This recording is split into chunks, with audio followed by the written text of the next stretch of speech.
Hello नमस्कार। दृष्टिकोण IAS के करंट अफेयर सेशन में आपका स्वागत है। इस क्लास में हम लोग आज के सभी महत्वपूर्ण करंट अफेयर पे चर्चा करेंगे और जो भी प्रश्न बन सकते हैं उन सब पे प्रैक्टिस भी करेंगे। इसका जो पीडीएफ है उसका लिंक डिस्क्रिप्शन में दे दिया गया है, आप वहां से आराम से इसे डाउनलोड कर सकते हैं या आप ऑफिस के नंबर पे फोन करके व्हाट्सएप करके इसे मंगवा भी सकते हैं।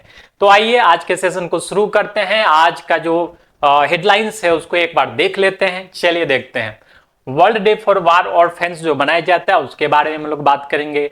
स्टेट बैंक के द्वारा लखपति आरडी स्कीम शुरू किया गया है उसके बारे में देखेंगे। ज्योति शर्मा को नास्कॉम का सीईओ बनाया गया है उस पर चर्चा करेंगे। एडीआर के रिपोर्ट के अनुसार भारत का सबसे अमीर मुख्यमंत्री चंद्रबाबू नायडू को कहा गया है उस सर्वे में, उसके बारे में भी चर्चा करेंगे। तारा और तेजस क्या है, ये खो खो वर्ल्ड कप का शुभंकर है उसके बारे में देखेंगे। जॉर्ज सोरोस जो अमेरिका के नागरिक है, इंडस्ट्रियलिस्ट है, उसको जो है प्रेसिडेंशियल मेडल दिया गया है अमेरिकी सरकार के द्वारा, उसके बारे में देखेंगे। राजगोपाल चिदम्बरम जो सरकार के सबसे प्रधान वैज्ञानिक सलाहकार थे उसके बारे में देखेंगे। ग्रीन सकल घरेलू उत्पाद मॉडल अपनाने वाला छत्तीसगढ़ जो है सबसे पहला राज्य बना है, उस पे भी देखेंगे जो किस कारण से वो बना है। भारतीय रेलवे में एक नया सुधार हुआ है, इसका जो जम्मू को एक नया डिवीजन घोषित किया गया है और इसके साथ ही जो है टोटल 70 डिवीजन हो चुके हैं 17 जोन से भारतीय रेलवे के, उसके बारे में एक बार चर्चा करेंगे। महाभारत काल का जो है महाभारत से संबंधित एक उद्यान बनाया गया है उत्तराखंड में, उसके बारे में देखेंगे। आज जो है गुरु गोविंद सिंह का भी जन्मदिन है, उनके जन्मदिन को प्रकाश पर्व के रूप में कहा जाता है। गुरु गोविंद सिंह से संबंधित सारी बातों को हम लोग ध्यान से देखेंगे। फैज अहमद किदवई, इनको जो है डीजीसीए का नया डायरेक्टर बनाया गया है, उसके बारे में थोड़ा सा बात करेंगे। ग्रामीण भारत महोत्सव जो है दिल्ली में आयोजित किया गया है, इस पे चर्चा करेंगे। आशुतोष अग्निहोत्री को एफसीआई का नया बनाया सेक्रेटरी बनाया गया है, उसके बारे में चर्चा करेंगे। वाव थाराड गुजरात का नया जिला घोषित किया गया है, इस पे भी देखेंगे। और लास्ट में यूएनएफसीसी जो है जो कन्वेंशन है इस संस्था के बारे में भी हम लोग देखेंगे। तो आइए शुरू करते हैं। आज का जो प्रश्न का श्रृंखला है, जो पहला श्रृंखला है, ध्यान से देखिएगा इसको। वर्ल्ड डे फॉर वार और फॉर ऑर्फेन्स कब मनाया जाता है? वर्ल्ड डे फॉर वार ऑर्फेन्स कब मनाया जाता है?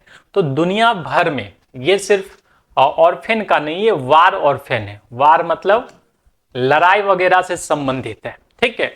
तो दुनिया भर में आप देखते होंगे अपने आसपास, देखिए पूरी दुनिया में जो है अभी युद्ध का माहौल चल रहा है और युद्ध में जो है सबसे ज्यादा नुकसान किसको होता है? तो बच्चों को नुकसान होता है। अभी एक रिपोर्ट के अनुसार जो है वर्ल्ड वार फर्स्ट में, वर्ल्ड वार फर्स्ट और वर्ल्ड वार सेकेंड में दोनों मिलाकर के तकरीबन 6 लाख बच्चे अनाथ हुए। और अभी के रिसेंट सर्वे के अनुसार जो है अकेले अफगानिस्तान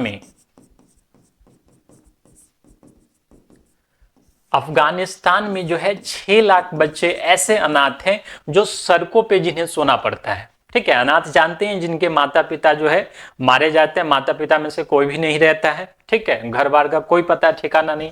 तो वैसे बच्चे 6 लाख है संख्या में अफगानिस्तान में। आप सोच समझ सकते हैं ये कितनी बड़ी संख्या है, ठीक है। तो हर साल जो है 6 जनवरी को, हर साल 6 जनवरी को जो है वर्ल्ड डे फॉर वार ऑर्फेन्स के रूप में मनाया जाता है, ताकि उन बच्चों के प्रति जो है अपनी सहानुभूति प्रकट की जाए और जो भी जो है एकजुटता का माहौल हो कि दुनिया में युद्ध जैसा खत्म होना चाहिए। युद्ध से बेहतर जो है शांति का विकल्प चुनना चाहिए सभी देशों को। और आज जो हालात हैं, जैसे रशिया यूक्रेन में चल रहा है, इजराइल और हमास में चल रहा है, ठीक है, अभी रिसेंटली अफगानिस्तान और पाकिस्तान में भी चल रहा है, ठीक है। तो ये सिस्टम, युद्ध का जो माहौल है वो खत्म होना चाहिए और वैसी व्यवस्थाएं करनी चाहिए जो बच्चों को इसमें किसी प्रकार का कोई नुकसान ना हो, ठीक है। तो वर्ल्ड डे फॉर वार ऑर्फेन्स जो है हर वर्ष 6 जनवरी को मनाया जाता है, ठीक है, इसको नोट कर लीजिए, ठीक है। आगे बढ़ते हैं हम लोग। वर्ल्ड ब्रेल डे कब मनाया जाता है? ठीक है, तो ब्रेल डे जो है हर वर्ष 4 जनवरी को मनाया जाता है। ये क्यों मनाया जाता है? क्योंकि ब्रेल लिपि आप जानते हैं, ब्रेल लिपि का कहां यूज होता है? जो देख नहीं पाते हैं, यानी कि ब्लाइंड लोगों के एजुकेशन के लिए, जॉब के लिए, इंक्लूजन के लिए। ठीक है, इस लिपि को बनाया गया था, इस लिपि का आविष्कार किया गया था और इस लिपि के जो आविष्कारक है कौन है? Louis Braille. ठीक है, उन्हीं के नाम पे जो है ये ब्रेल लिपि पड़ा है।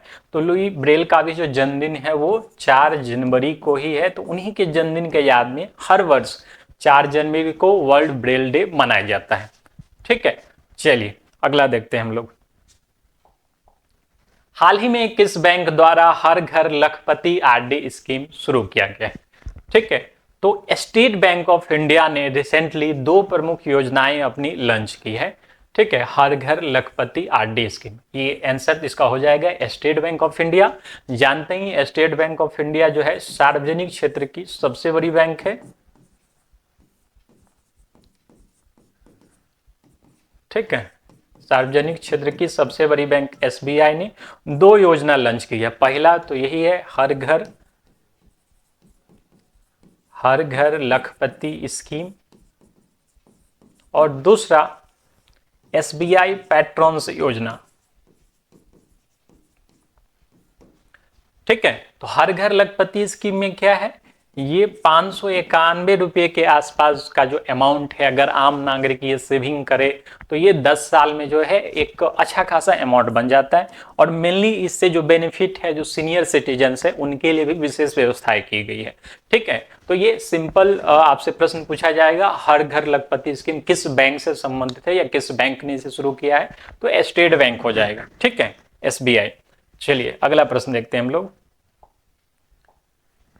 हाल ही में ज्योति शर्मा को कहां का सीईओ बनाया गया? किस संस्था का सीईओ बनाया गया है ज्योति शर्मा को? तो ज्योति शर्मा, जैसा कि जानते हैं आप, ज्योति शर्मा को बनाया गया नैसकॉम का सीईओ बनाया गया। ठीक है, आंसर है इसका नैसकॉम। अब ये संस्था क्या है नैसकॉम, इसके बारे में थोड़ा सा जान लेते हैं हम लोग। नैसकॉम, इसका जो फुल फॉर्म होता है वो है national association for software and service of companies. ठीक है, ये एक गैर सरकारी संगठन है। कैसा संगठन है ये? गैर सरकारी संगठन है। ठीक है, ये सिर्फ और सिर्फ ग्लोबली में, मतलब पूरी दुनिया में जो है इंडिया का जो टेक कंपनीज है उनको रिप्रेजेंट करता है, उसके द्वारा बनाई गई ये संस्था है। इस संस्था का निर्माण जो है 1988 में जो है 2 व्यक्ति ने किया था, जिनका नाम नंदन नीलेकनी है। ठीक है, और देवांग मेहता है। ठीक है, तो नासकॉम का जो स्थापना है किसने किया है? नंदन नीलेकनी और देवांग मेहता ने। ठीक है, नासकॉम क्या काम करता है? तो इंडिया में जितने भी टेक कंपनीज है, आईटी कंपनीज है, जो सर्विस प्रोवाइड करते हैं, उनका बनाया गया एक ग्रुप है। ठीक है, तो वो अपनी समस्याओं को सरकार के समक्ष रखते हैं, किस तरह से ग्लोबली उनको जानना है टेक्नोलॉजी को, इसके बारे में वो अपनी समस्याएं, अपने सॉल्यूशंस को सामने रखते हैं। ठीक है, 1988 में नंदन नीलेकनी और देवांग मेहता के द्वारा इस संस्था की स्थापना की गई थी। हेडक्वार्टर जो इसका बनाया गया है, हेडक्वार्टर इसका उत्तर प्रदेश में। ठीक है, नंदन नीलेकनी जो है, ये नाम दिमाग में क्लिक कर रहा होगा। नंदन नीलेकनी पहले उदय से भी जुड़े हुए थे। ठीक है, उदय जो आधार कार्ड इश्यू करने के लिए जो विशेष संस्था है, UIDAI unique identification authority of India. ठीक है, इस संस्था में पहले काम कर चुके थे नंदन नीलेकनी और देवांग मेहता, दोनों ने ही जो है नासकॉम संस्था की शुरुआत की थी। और इसी का जो नया सीईओ है, किसे बनाया गया है? ज्योति शर्मा को। ठीक है, चलिए नोट कर लिए, आगे बढ़ते हैं हम लोग। ठीक है, चलिए अदर रिपोर्ट, ये एडीआर रिपोर्ट है। एडीआर रिपोर्ट के अनुसार, ठीक है, एडीआर रिपोर्ट के अनुसार वर्तमान में भारत के सबसे अमीर मुख्यमंत्री कौन है? ठीक है, तो सबसे पहले हम लोग एडीआर संस्था के बारे में जान लेते हैं। एडीआर संस्था क्या है? ठीक है, इसका फुल फॉर्म होता है एसोसिएशन फॉर डेमोक्रेटिक रिफॉर्म,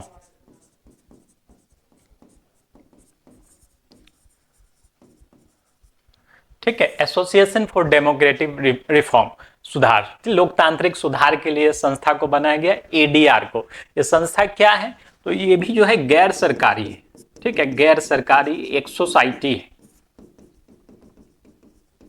जो अलग अलग फील्ड में, जैसे कि ह्यूमन राइट हो गया, इलेक्शंस हो गया, ठीक है, डेमोक्रेसी से संबंधित इश्यू हो गया, इस बारे में ये जो है संस्था काम करती है, इश्यूज उठाती है सरकार के समक्ष। और जो कहीं आवश्यकता होती है कोर्ट्स वगैरह में पीआईएल फाइल करने की, तो ये संस्था जो है पीआईएल वगैरह फाइल करती है, याचिका वहां पे दर्ज करती है। इसी संस्था का 2002 से एक फ्लैगशिप प्रोग्राम चल रहा है, वो है नेशनल इलेक्शन वॉच।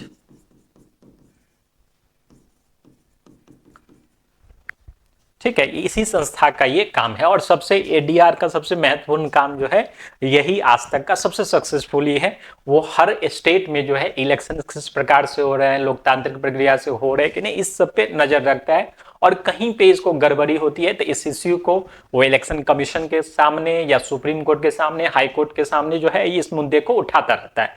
तो एडीआर का जो मेन वर्क है वो आप लोग देख चुके हैं। और ये इस बार जो सर्वे किया है, इसके सर्वे के अनुसार भारत के सबसे अमीर मुख्यमंत्री के रूप में जो है चंद्रबाबू नायडू का नाम सामने इस संस्था के द्वारा लाया गया है कि भारत में सबसे जो वेल्दी पर्सन, वेल्दी सीएम है, ठीक है, वेल्दी सीएम है, ये कौन है, चंद्रबाबू नायडू। ठीक है, चंद्रबाबू नायडू कहाँ के सीएम है, तो ये है आंध्र प्रदेश के, आंध्र प्रदेश के। और आंध्र प्रदेश के ही जो डिप्टी सीएम है, जिनका नाम जानते होंगे आप, पवन कल्याण, ये आंध्र प्रदेश के डिप्टी सीएम है। ठीक है, तो आंध्र प्रदेश के चंद्रबाबू नायडू सीएम है और भारत के सबसे अमीर मुख्यमंत्री है। इनकी संपत्ति जो एडीआर के तरफ से बताई गई है वो टोटल 931 करोड़ की है। ठीक है, और सेकेंड पोजीशन पे अगर भारत में बात करें तो सेकेंड पोजीशन पे आते हैं पेमा खांडू, पेमा खांडू जो अरुणाचल प्रदेश के सीएम है। ठीक है, अरुणाचल प्रदेश के सीएम है पेमा खांडू, वो दूसरे सबसे धनी मुख्यमंत्री है। इनकी जो टोटल वेल्थ है वो 350 करोड़ के आसपास इस रिपोर्ट के द्वारा ये बताया गया है। ये कोई गवर्नमेंट का आंकड़ा नहीं है, इस संस्था द्वारा अपने रिसर्च बेस्ड पे बताया गया ये आंकड़ा है। ठीक है, तो ये आप देख लिए एडीआर के रिपोर्ट के अनुसार भारत के सबसे अमीर मुख्यमंत्री कौन है, तो चंद्रबाबू नायडू है वर्तमान में। ठीक है, चलिए नोट कर लिए होंगे, आगे बढ़ते हैं हम लोग। हाल ही में शुभंकर तारा और तेजस का अनावरण किया गया, यह किस खेल से संबंधित है। ठीक है, तो ये खेल है जो पहली बार भारत में आयोजित किया जा रहा है वर्ल्ड कप, यह है खो खो वर्ल्ड कप खेल से संबंधित है। ठीक है, शुभंकर तारा और तेजस, शुभंकर क्या होता है, तो एक एम्ब्लेम टाइप का होता है। ठीक है, जैसे लाइन हो गया या वॉल्फ हो गया, ये सब हर खेल का एक एम्ब्लेम, एक थीम घोषित होता है और उसी के अनुसार एक कैरेक्टर जो है डिसाइड होता है। तो ये जो है दो कैरेक्टर डिसाइड किए गए, शुभंकर तारा और तेजस। शुभंकर मतलब शुभ को आंकने वाला, शुभ को दर्शाने वाला। ठीक है, तो खो खो वर्ल्ड कप जो है इस बार नई दिल्ली में आयोजित किया जा रहा है, नई दिल्ली में आयोजित किया जा रहा है। जनवरी में महीने में ही जो है ये 13 से 19 जनवरी तक इसका आयोजन किया जाएगा और इसमें विदेश से भी कई सारे ग्रुप्स जो है पार्टिसिपेट कर रहे हैं। ठीक है, और ये फर्स्ट वर्ल्ड कप है खो खो का भारत में। ठीक है, चलिए आगे देखते हैं। तो शुभंकर तारा और तेजस कहां पे है, खो खो वर्ल्ड कप से संबंधित है। तो यहाँ पे दूसरा प्रश्न भी बन जाता है, खो खो वर्ल्ड कप 2025 कहां आयोजित किया जाने वाला है, तो ये नई दिल्ली में आयोजित किया जाने वाला है। ठीक है, 2025 जो है कहां आयोजित किया जाएगा, नई दिल्ली में आयोजित किया जाएगा। ठीक है, चलिए आगे बढ़ते हैं हम लोग। अभी हाल ही में जॉर्ज सोरोस को प्रेसिडेंट मेडल प्रदान किया गया, यह किस देश के नागरिक है। ठीक है, तो जॉर्ज सोरोस जो है, कई बार आप लोगों ने नाम सुना होगा, कई राजनेताओं के मुंह से भी नाम सुना होगा कि जॉर्ज सोरोस, अभी हाल ही में जो है लोकसभा में भी जॉर्ज सोरोस के नाम की चर्चा चली थी। ठीक है, तो जॉर्ज सोरोस वैसे तो एक बहुत बड़े इंडस्ट्रियलिस्ट है, उद्योगपति हैं, कल्याणकारी कार्यों में लगे रहते हैं, लेकिन लोगों के अनुसार, राजनेताओं के अनुसार जो है इनका जो मुख्य पेशा है वो है देश को अस्थिर करना। ठीक है, वो फाइनेंस करते हैं। तो कई बार आप लोगों ने इसका नाम सुना होगा, जॉर्ज सोरोस के बारे में। ठीक है, तो वैसे ये अमेरिका के नागरिक है। कहाँ के हैं? अमेरिका, यूनाइटेड स्टेट्स के ये नागरिक है। ठीक है, तो न्यूज में क्यों है? क्योंकि अभी रिसेंटली अमेरिका के जो वर्तमान में राष्ट्रपति हैं, प्रेसिडेंट है, नाम पता ही होगा वर्तमान में कौन प्रेसिडेंट है, जो बाइडेन। ठीक है, यूएस प्रेसिडेंट है। उन्होंने 19 लोगों को, जो अमेरिका का सर्वोच्च पुरस्कार है, सर्वोच्च नागरिक पुरस्कार है, ठीक है, यूएस का सर्वोच्च नागरिक पुरस्कार है, वो देने की घोषणा की है। सर्वोच्च नागरिक पुरस्कार देने की घोषणा की है। ठीक है, जिसमें जॉर्ज सोरोस भी शामिल है। ठीक है, जिसमें मुख्य आदमी कौन है? तो एक हिलेरी क्लिंटन है जो राजनेता हैं, दूसरे जॉर्ज सोरोस हैं जो उद्योगपति हैं और परोपकारी कार्यों में भी लगे रहते हैं, तीसरे रॉबर्ट एफ कैनेडी हैं, और चौथे जो मेन है वो है फुटबॉलर हैं अर्जेंटीना के लियोनेल मेसी, जिनका नाम है। ठीक है, इसके अलावा और भी कई सारे लोग हैं। टोटल 19 लोगों को यूएस का सर्वोच्च नागरिक पुरस्कार दिया जाना है।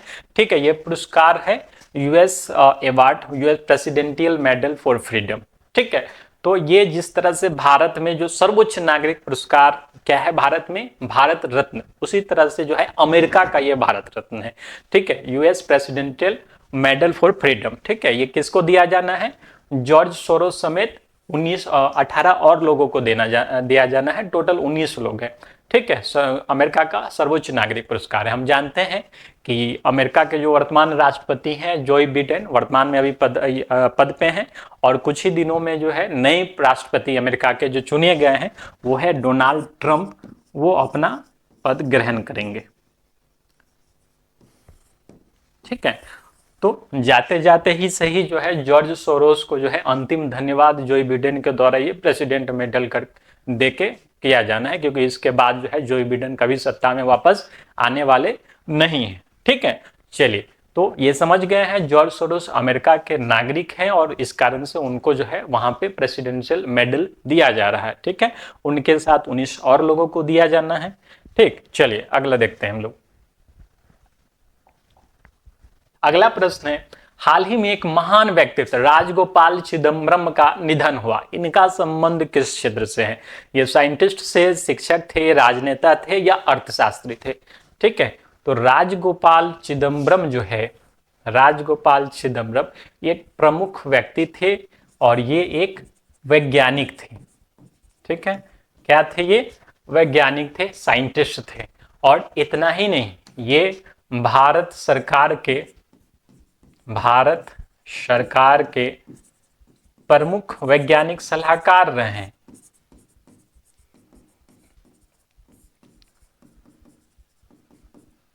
प्रमुख वैज्ञानिक सलाहकार रहे हैं। ठीक है, और भारत आज के टाइम में जो परमाणु संपन्न है उसमें इनकी काफी महत्वपूर्ण जो है भूमिका है। ठीक है, ये पोखरण 1 जो एक्सपेरिमेंट हुआ था और साथ ही पोखरण 2 एक्सपेरिमेंट, इन दोनों में जो है परमाणु बम का जो परीक्षण हुआ था 1975 और 98 में, इन दोनों में ये शामिल थे। ठीक है, जानते हैं पोखरण फर्स्ट का जो ये था, नाम क्या रखा गया था? Smiling Buddha, smiling Buddha. और जो 1998 में जो एक्सपेरिमेंट हुआ था, जो सक्सेस हुआ हम लोग का, इसका नाम रखा गया था प्रोजेक्ट का ऑपरेशन शक्ति।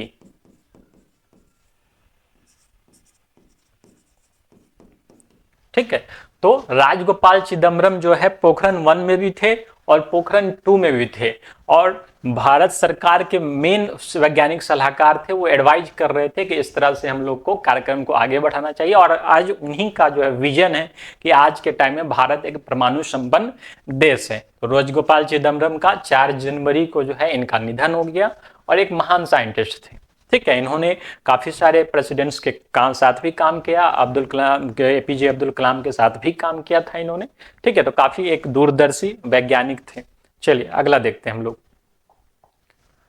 अपनी सेना को जानो नामक कार्यक्रम किस राज्य सरकार द्वारा शुरू किया गया? अभी रिसेंटली जो है ऑर्गेनाइज किया गया है, अपनी सेना को जानो। ठीक है, तो रिसेंटली जो ऑर्गेनाइज किया गया है वो तेलंगाना में ऑर्गेनाइज किया गया। ठीक है, तेलंगाना का जो कैपिटल है, ठीक, तेलंगाना के कैपिटल हैदराबाद में, हैदराबाद का एक जगह है गोलकुंडा, ठीक है, जिसे आप इतिहास में पढ़ते भी होंगे। गोलकुंडा में ही अपनी सेना को जानो नामक कार्यक्रम आयोजित किया जा रहा है। अपनी सेना को जानो, ठीक है। मेन क्या है इसमें, तो वर्दी के साथ फोटो, कई सारे कार्यक्रम हैं वर्दी के साथ फोटो खिंचाने के लिए, कई बंदूक का वहां पे प्रदर्शनी रखा गया है, सेना किस तरह से काम करती है, वो सब दिलचस्प बनाने के लिए, इंटरेस्टिंग बनाने के लिए एक तरह का एग्जीबिशन रखा गया है सेना का, जिसमें जो यूथ है, यंगस्टर्स है, वो जा करके थोड़ा रुचि लेते हैं, उनका रुझान जो है सेना की तरफ बढ़ता है। ठीक है, तेलंगाना के जो सीएम है कौन है अभी? रेवंत रेड्डी। ठीक है, अगर भारतीय सेना की बात करें जो चीफ है कौन है? मनोज पांडे साहब। इंडियन आर्मी डे कब मनाया जाता है? हर वर्ष जो है 15 जनवरी को आर्मी डे मनाया जाता है। ठीक है, तो तेलंगाना में अभी वर्तमान में अपनी सेना को जानो नामक कार्यक्रम चल रहा है। तेलंगाना का कैपिटल हैदराबाद है, गोलकुंडा हैदराबाद में ही पड़ता है, और वहीं पे जो है यह कार्यक्रम आयोजित किया जा रहा है। इसमें क्या है, एक तरह का प्रदर्शनी लगा हुआ है वर्दी के साथ फोटो खिंचाने के लिए या बंदूक को देखने के लिए, सारी चीजों को इंटरेस्टिंग बनाया जा रहा है वहां पे, ताकि लोगों का रुझान जो है सेना की तरफ बढ़े। तेलंगाना का जो सीएम है रेवंत रेड्डी हैं, और चीफ है आर्मी चीफ, ये मनोज पांडे साहब हैं। अभी वर्तमान में हर वर्ष जो है 15 जनवरी को इंडियन आर्मी डे मनाया जाता है। ठीक है, चलिए, तो अपनी सेना को जानो नामक कार्यक्रम जो है तेलंगाना में वर्तमान में आयोजित किया जा रहा है। अगला देखते हैं हम लोग। भारत में ग्रीन सकल घरेलू उत्पाद मॉडल अपनाने वाला पहला राज्य कौन सा है? ठीक है, तो ग्रीन जीडीपी, ग्रीन एसजीडीपी अपनाने वाला जो पहला राज्य बना है, ठीक है, जो पहला राज्य बना है वो है छत्तीसगढ़। ठीक है, छत्तीसगढ़ में जो है पहली बार ग्रीन सकल घरेलू उत्पाद मॉडल अपनाया गया है। तो ये नॉर्मल जीडीपी से किस तरह से डिफरेंस है? तो जीडीपी राष्ट्रीय आय की परिभाषा आप जानते हैं, राष्ट्रीय आय ग्रॉस डोमेस्टिक प्रोडक्ट। ठीक है, क्या है? तो एक वित्तीय वर्ष में जो क्षेत्र विशेष है उसके अंतर्गत उत्पादित सभी वस्तु और सेवाओं का जो मौद्रिक मूल्य होगा वो क्या कहलाता है? वहां का राष्ट्रीय आय, जीडीपी। ठीक है, उसी को अगर हम राज्य में देखा जाए, ठीक है, तो राज्य विशेष में अगर इस परिभाषा को रन करते हैं तो वो हो जाता है जीएसडीपी के नाम से भी जानते हैं। ठीक है, सकल राज्य घरेलू उत्पाद।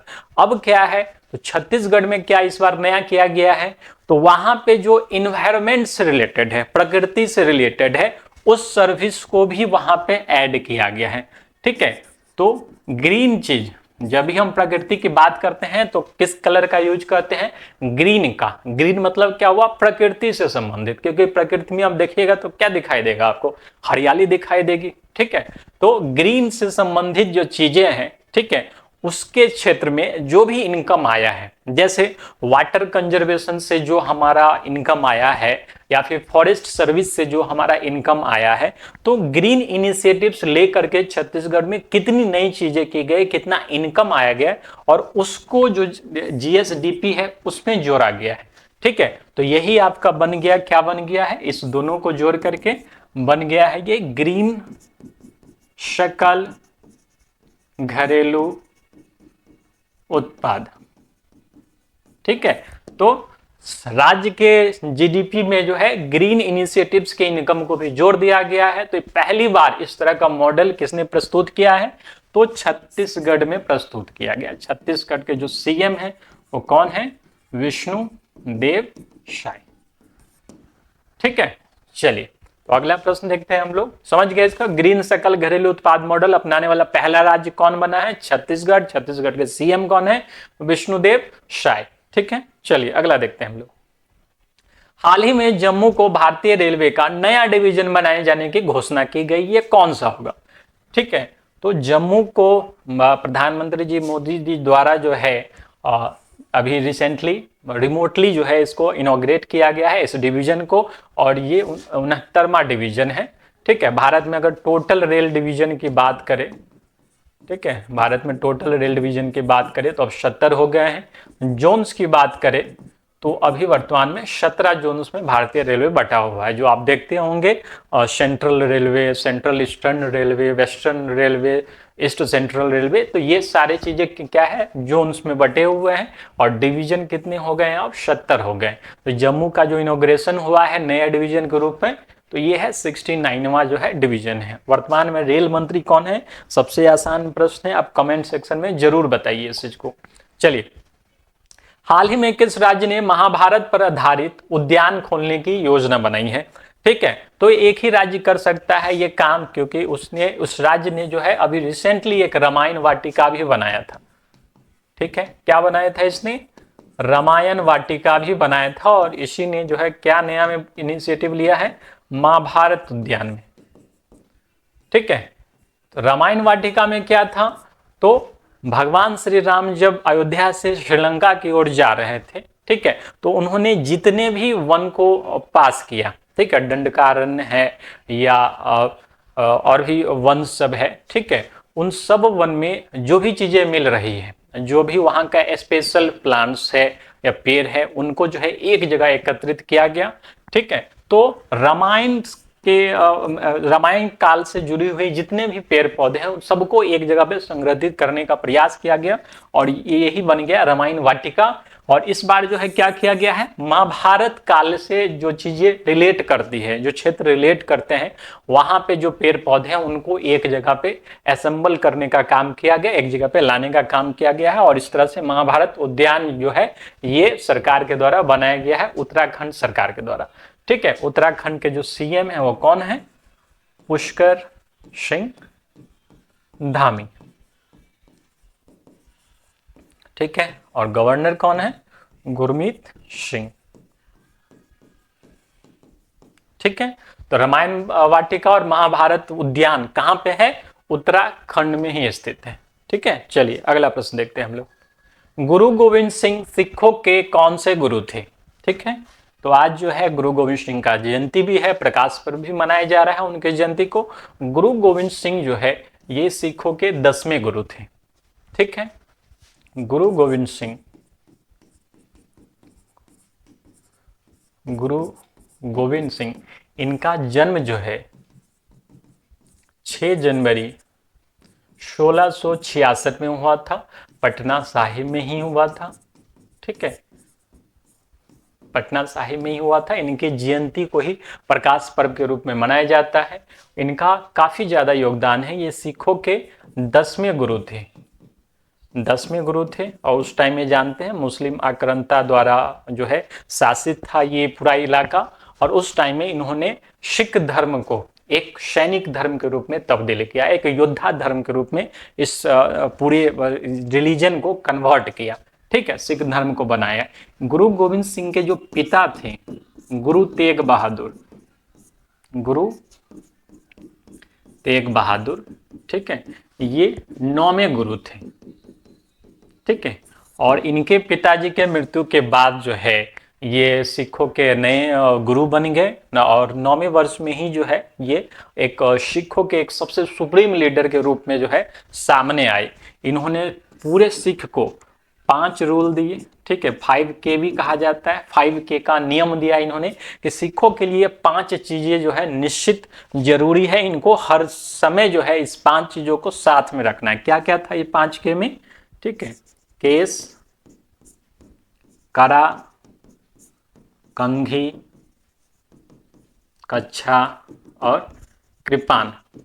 ठीक है, ये 5 चीजें जो है हर सिख को साथ में रखना। इन्होंने सिखों को जो है एक योद्धा के रूप में कन्वर्ट कर दिया था।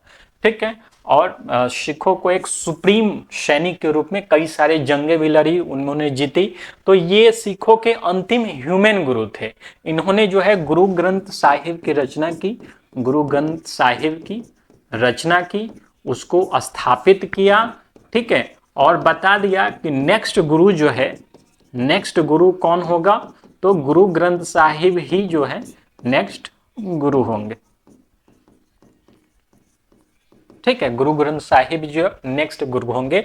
और जो है इन्होंने खालसा पंथ की स्थापना भी की थी, ठीक है, क्योंकि उस समय काफी सारे जो मुस्लिम आक्रांता थे उनसे लड़ना पड़ता था, काफी सारे युद्ध भी किए हैं, तो इसके लिए उन्होंने खालसा पंथ की स्थापना की, ठीक है, 1699 में इन्होंने इसकी स्थापना की थी। और इसी में जो है 5 नियम इन्होंने 5K का नियम लगाया था, ठीक है। तो गुरु गोविंद सिंह जो है सिखों के 10वें गुरु और सबसे महत्वपूर्ण गुरु थे, और अंतिम ह्यूमन गुरु थे, अंतिम मानव गुरु थे। उन्होंने गुरु ग्रंथ साहिब को स्थापित करके बता दिया कि अगले बार से जो है कोई ह्यूमन गुरु नहीं होगा, बल्कि ये धर्म ग्रंथ गुरु ग्रंथ साहिब ही जो है सिखों के गुरु होंगे, ठीक है। पिता कौन थे, गुरु तेग बहादुर 9वें गुरु थे, और इनकी मृत्यु जो है मुगल शासक औरंगजेब के द्वारा इनकी हत्या करवा दी गई थी, ठीक है। चलिए, तो समझ गए, इस प्रश्न का जो उत्तर होगा ये 10 होगा, 10वें गुरु थे गुरु गोविंद सिंह, ठीक है। चलिए अगला देखते हैं। फैज अहमद किदवई को कहाँ का डायरेक्टर नियुक्त किया गया है, ठीक है। तो फैज अहमद किदवई, ठीक है, फैज अहमद किदवई को बनाया गया है DGCA का डायरेक्टर, ठीक है। कहाँ का डायरेक्टर बनाया गया है, DGCA का डायरेक्टर बनाया गया। DGCA मतलब डायरेक्टर भारत सरकार की जो संस्था है एविएशन के फील्ड में, सिविल एविएशन के फील्ड में, ठीक है, director general of civil aviation, ठीक है। तो 2 संस्थाएं काम करती है सिविल एविएशन के मामले में। पहली संस्था है DGCA और दूसरी संस्था है एयरपोर्ट अथॉरिटी ऑफ इंडिया। तो DGCA का ही इनको जो है चेयरमैन घोषित किया गया, डायरेक्टर बनाया गया है, ठीक है। किनको, फैज अहमद किदवई। इनको इस तरह से भी याद कर सकते हैं, ठीक है, फिजा हवा, ठीक है, हवा यानी कि एरोप्लेन, तो इस तरह से रिलेट करके आप चीजों को याद कर सकते हैं। तो DGCA फैज अहमद किदवई। अब कहिए कि दोनों में अंतर क्या है, 2 संस्थाएं क्यों काम करती हैं।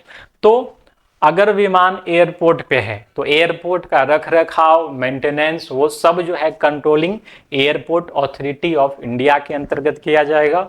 और यदि विमान एयरपोर्ट से निकल चुका है, हवा में है, तो वहां से सारा अथॉरिटी जो है DGCA के पास होता है, ठीक है। किस विमान को लाइसेंस देना है, किस विमान को उतरने की अनुमति देना है, ये सारा कंट्रोलिंग जो है DGCA के पास होता है। तो दोनों ही संस्था जो है अभी के टाइम में और जो है काम कर रही है। सिविल एविएशन के मामले में जो सिविल एविएशन मंत्री, नागरिक उड्डयन मंत्री हैं, ठीक है, कौन है, के राम मोहन नायडू, ठीक है, कौन है, के राम मोहन नायडू जो है ये सिविल एविएशन मंत्री है। तो दोनों संस्थाओं का फर्क समझ लीजिए। DGCA और AI क्या काम करता है, तो हवा में जितना भी एक्टिविटी है प्लेन का वो DGCA के कंट्रोल में रहता है, और एयरपोर्ट आने के बाद जो है वो AI के कंट्रोल में हो जाता है, ठीक। के राम मोहन नायडू जो है अभी के वर्तमान में सिविल एविएशन मिनिस्टर है, ठीक है। चलिए अगला प्रश्न देखते हैं। फैज अहमद किदवई कहाँ के हैं, DGCA के हैं, ठीक है। चलिए नेक्स्ट देखते हैं हम लोग। ग्रामीण भारत महोत्सव 2025 कहाँ आयोजित किया गया है, ठीक है। तो वर्तमान में जो है ये आयोजन किया गया है इस जनवरी में, ये न्यू दिल्ली में ही भारत मंडपम में आयोजित किया गया है, ठीक है। कहाँ पे, नई दिल्ली में ही भारत मंडपम में आयोजित किया गया, भारत मंडपम में, ठीक है। और यहीं पे आप जानते हैं कि 2023 में जो G20 का मीटिंग हुआ था भारत में, ठीक है, ये भारत मंडपम में ही हुआ था। और ये मेनली जो है इसी तरह के इवेंट्स के लिए भारत मंडपम को बनाया गया है। ये नई दिल्ली में स्थित है। यहीं पे ग्रामीण भारत महोत्सव का आयोजन किया गया। इस महोत्सव में क्या था, तो ग्रामीण भारत, क्योंकि भारत की वास्तविक आत्मा कहाँ बसती है, गांव में बसती है, तो इस कारण से वहां के लोगों से जो है वहां पे क्या चीजें हैं, इस जो भी स्पिरिचुअल चीजें हैं, कल्चरल चीजें हैं, उनको शोकेस करने के लिए उस मंच पे जो है इस तरह के आयोजन किए गए हैं, ठीक है। ग्रामीण भारत महोत्सव, ठीक है, गांव की स्पिरिचुअल चीजें और कल्चरल चीजें सांस्कृतिक और स्पिरिचुअल चीजें दोनों को जो है शोकेस करने के लिए कई सारे डांस प्रोग्राम रखे गए, सिंगिंग प्रोग्राम्स रखे गए। वहाँ के जो लोकल चीजें हैं, जो जीआई टैग प्राप्त चीजें हैं, उनको वहाँ पे शोकेस किया गया। ठीक है, तो एक तरह से भारत के गाँव का वो प्रदर्शनी था। ग्रामीण भारत महोत्सव 2025 कहाँ पे आयोजित किया गया है? नई दिल्ली में। ठीक है, अगर आपसे पूछ देगा ministry of rural development minister कौन है अभी वर्तमान में, रूरल डेवलपमेंट मिनिस्टर अभी वर्तमान में कौन है? तो ये हैं शिवराज सिंह चौहान। शिवराज सिंह चौहान।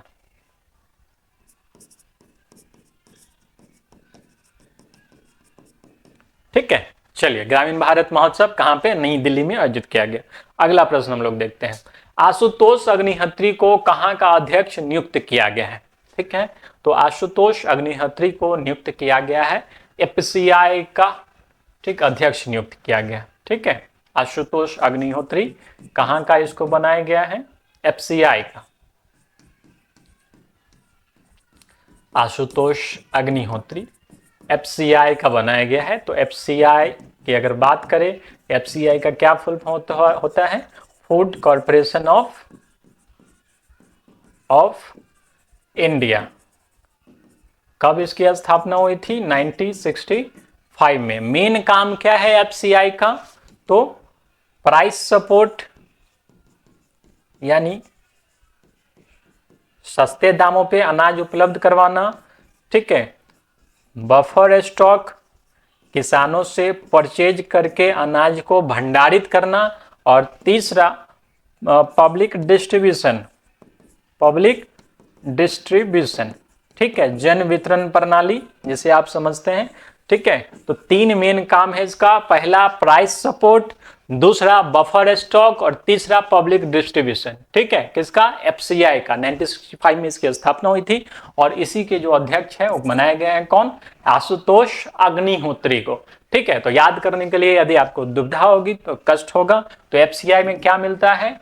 अनाज मिलता है, और अनाज को बनाने के लिए क्या चाहिए? अग्नि चाहिए। ठीक है, तो अग्निहोत्री याद रहेगा तो आशुतोष भी याद रहेगा। आशुतोष अग्निहोत्री कहाँ का? एफसीआई का। ठीक है, एफसीआई किससे रिलेटेड है? अनाज से। अनाज के price support, buffer stock, public distribution. 1965 में इसकी स्थापना हुई थी।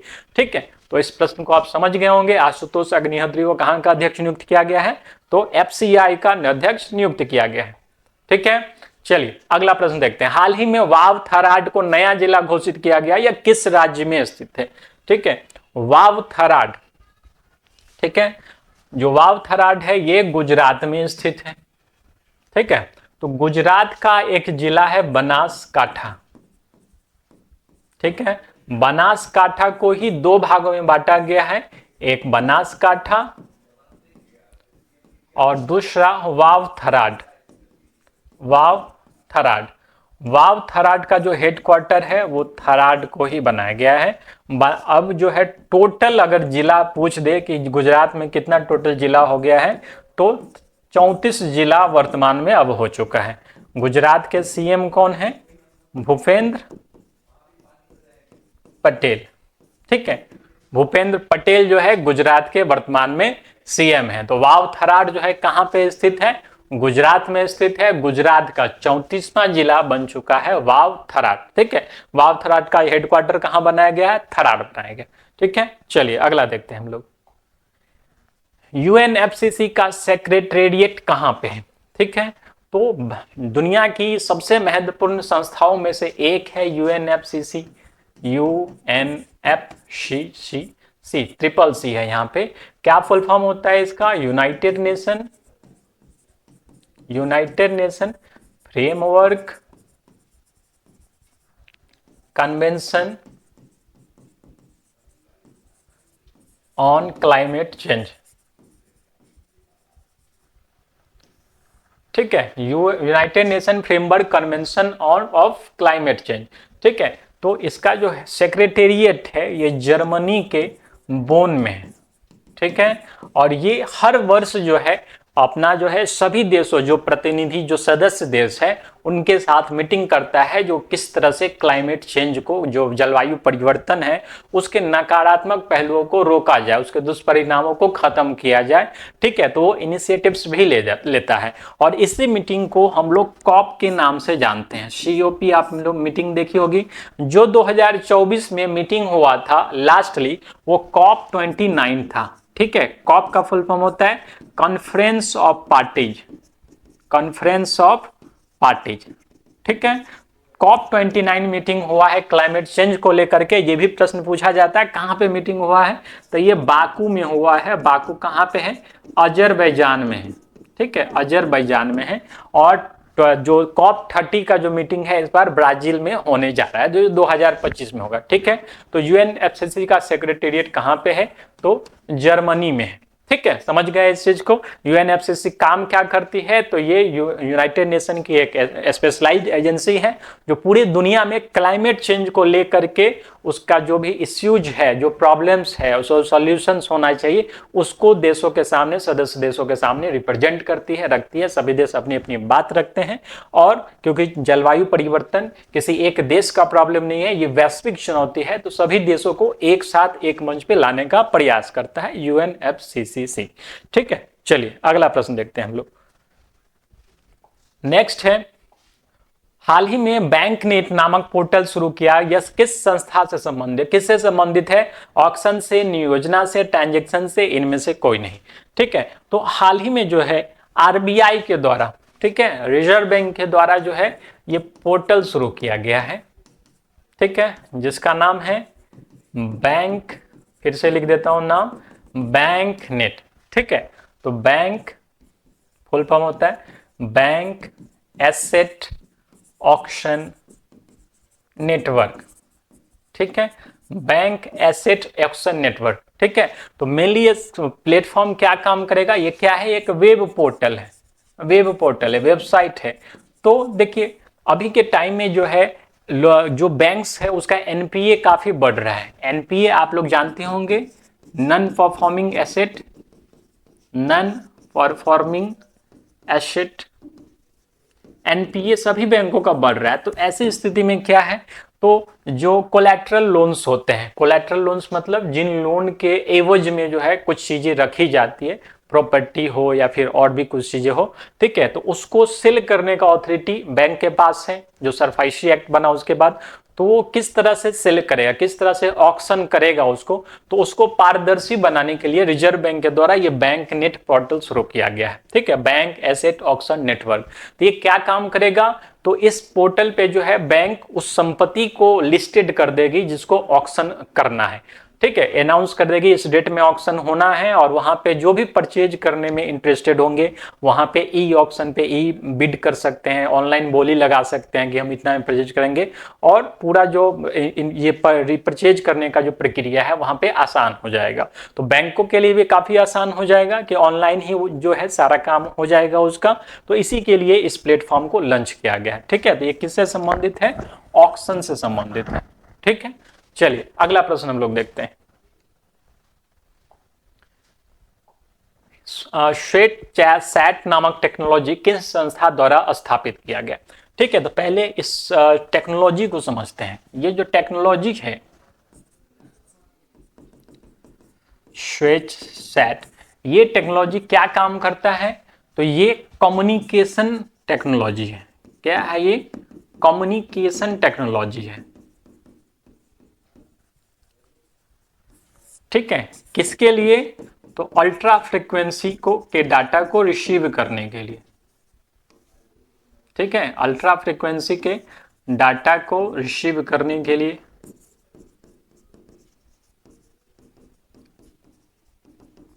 ठीक है, और किस में ये इनबिल्ट किया गया है, PSLV में। PSLV का एक कंबाइंड मॉड्यूल है जिसका नाम है POEM4। ठीक है, किस संस्था का, इसरो का। ठीक है, इसरो का PSLV है POEM4। ठीक है, उसमें इस कम्युनिकेशन मॉड्यूल को ऐड किया गया, स्वेट सैट को। और ये मॉड्यूल बनाने वाला, ये टेक्नोलॉजी बनाने वाली संस्था इसरो नहीं है, नासा नहीं है, ये एक प्राइवेट स्टार्टअप कंपनी है जिसका नाम है N स्पेस टेक। ठीक है, एन स्पेस टेक, ये क्या कहाँ की कंपनी है? ये आंध्र प्रदेश की एक स्पेस स्टार्टअप कंपनी है। ठीक है, कैसी कंपनी है? स्पेस स्टार्टअप है। ठीक है, एन स्पेस टेक, और उसी के द्वारा ये टेक्नोलॉजी बनाया गया है। इस टेक्नोलॉजी का जो पहला डाटा है वो 1 जनवरी को रिसीव हो गया है।